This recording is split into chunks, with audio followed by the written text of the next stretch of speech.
Good morning dear students.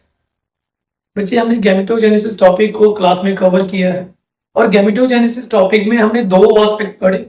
पहला aspect था spermatogenesis, जिसमें हम डिस्कस करते हैं कि कैसे स्पर्म टेस्टिस में बनता है। देन oogenesis, कैसे ओवम जो है वो ओवरी में बनता है। अब कई बार क्या होता है कि एग्जाम में इन दोनों के बीच में डिफरेंस आता है कि स्पर्मेटोजेनेसिस एंड oogenesis में क्या डिफरेंस है। आज मैं इसी टॉपिक के ऊपर डिस्कस कर रहा हूं, what is the key difference between the spermatogenesis and oogenesis। तो चलिए शुरू करते हैं। सबसे पहले मैंने यहां पर लिखा हुआ स्पर्मेटोजेनेसिस के बारे में और यहां लिखा हुआ oogenesis के बारे में।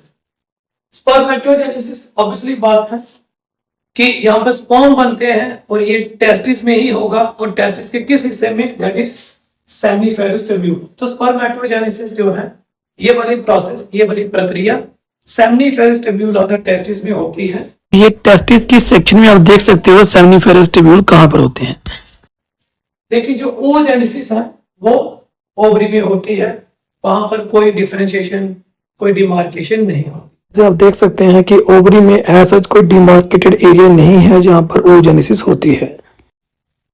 दूसरा एस्पेक्ट आता है पीरियड। जो स्पर्मेटोजेनेसिस प्रोसेस है ये प्रोसेस एक कॉन्टिन्यू प्रोसेस है, लगातार ये प्रोसेस चलती रहती है, डिसकंटिन्यूटी में नहीं होती। बट जो oogenesis है वो एक डिसकंटिन्यू प्रोसेस है, ये लगातार नहीं होती। जैसे कि आपको पता है कि oogenesis की प्रोसेस जब एक लड़की जो है माँ के गर्भ में होती है तभी शुरू हो जाती है और फिर हैम्पर हो जाती है टिल जो लड़की है वो मैच्योरिटी गेन ना कर ले, जब वो प्यूबर्टी गेन ना कर ले तो तब तक ये रुकी रहती है। और after attaining the puberty her month उसका साइकिल जो है चलता रहता है। तो यहाँ पे कंटिन्यूटी नहीं है बट एक डिसकंटिन्यूटी है। तो oogenesis एक डिसकंटिन्यू प्रोसेस है।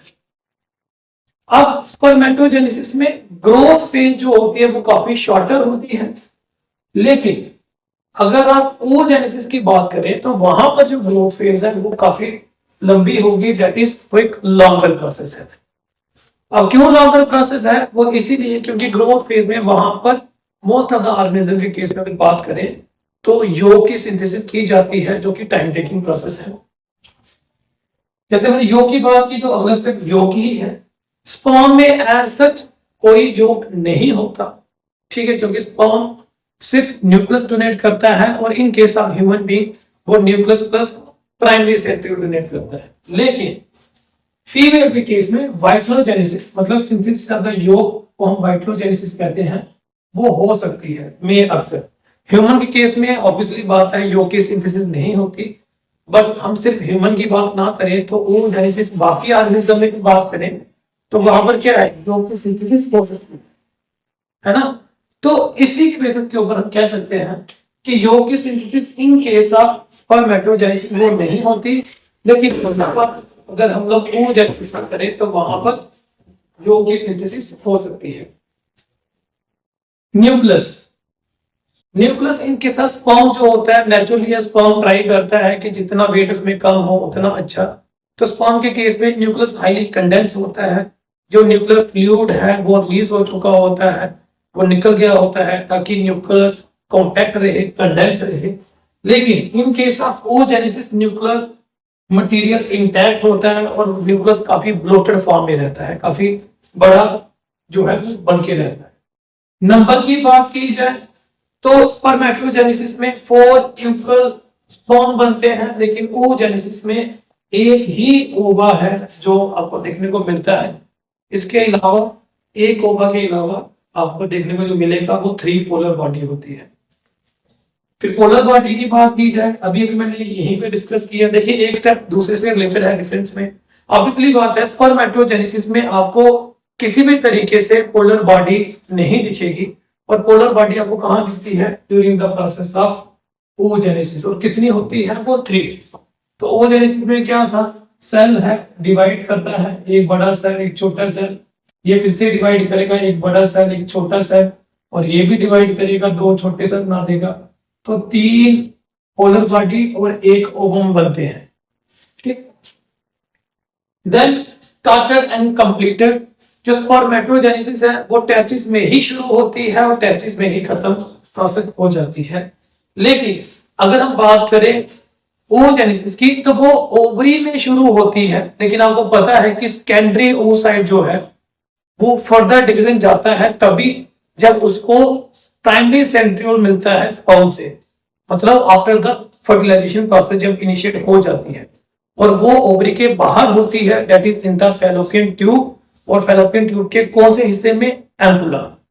तो ओवरी जो है वो सेकेंडरी oocyte को रिलीज करती है। इन केस ऑफ ह्यूमन बीइंग की बात की जाए तो सेकेंडरी oocyte रिलीज होता है, उसकी आगे की स्टेजेस वो फैलोपियन ट्यूब में कवर करता है। इसका मतलब oogenesis की प्रोसेस टोटलिटी में ओवरी में नहीं होती है, बहुत सारी प्रोसेस ओवरी में हो जाती है और कुछ एक प्रोसेस जो बची होती है वो फैलोपियन ट्यूब में होती है। मोस्ट पर्टिकुलरली अगर आप बात करें तो वो प्रोसेस जो है एम्पुलरी रीजन में होती है। ठीक है, फिर आता है मोटाइल कि मूव कर सकते हैं नहीं। हाँ, स्पर्म है उसके ऊपर फ्लैजिला लगा होता है, जैसे ये स्पर्म होगा, मैं शॉर्ट में दिखा रहा हूँ, तो यहाँ पर फ्लैजिला होगा, ये उसको मूवमेंट में हेल्प करवाता है और ये मूव करता है वेजाइना से लेके फैलोपियन ट्यूब तक का डिस्टेंस कवर करता है। लेकिन ओवम में एज सच कोई लोकोमोटिव स्ट्रक्चर नहीं होता, वो फ्लूइड की मूवमेंट की वजह से ही ओवम मूव करता है। तो मोटाइल ओवम नहीं होता बट स्पर्म होता है। अगर हम सर्टोली सेल की बात करें तो आपने देखा होगा कि टीएसएफ टेस्टिंग जब हम करते हैं तो वहां सेमिनिफेरस ट्यूब्यूल में पेरिफेरी पर लगे होते हैं सर्टोली सेल, जिनको हम नर सेल कहते हैं, जो कि नरिशमेंट प्रोवाइड करते हैं टू द डेवलपिंग जो स्पर्म है। बट oogenesis केस में एज सच कोई सर्टोली सेल प्रेजेंट नहीं होते, वो एब्सेंट होते हैं। तो ये कुछ यूनिक फीचर लिखे हुए हैं, इसके अलावा भी काफी डिफरेंस होंगे, आप जितना चाहो बढ़ा सकते हो, लेकिन मैंने आपको टोटलिटी के लिए थोड़े से फीचर्स लिखवाए हैं, समझाने की कोशिश की है ताकि आप अंडरस्टैंड कर सको कि भाई इन दोनों की प्रोसेस में क्या डिफरेंस हम लिख सकते हैं। बेस्ड ऑन दैट एक से एक दूसरा लिंक होगा, वो तीसरा लिंक होगा, आप आगे बढ़ा सकते हैं। That was all about the difference between spermatogenesis and oogenesis। Thank you बच्चे।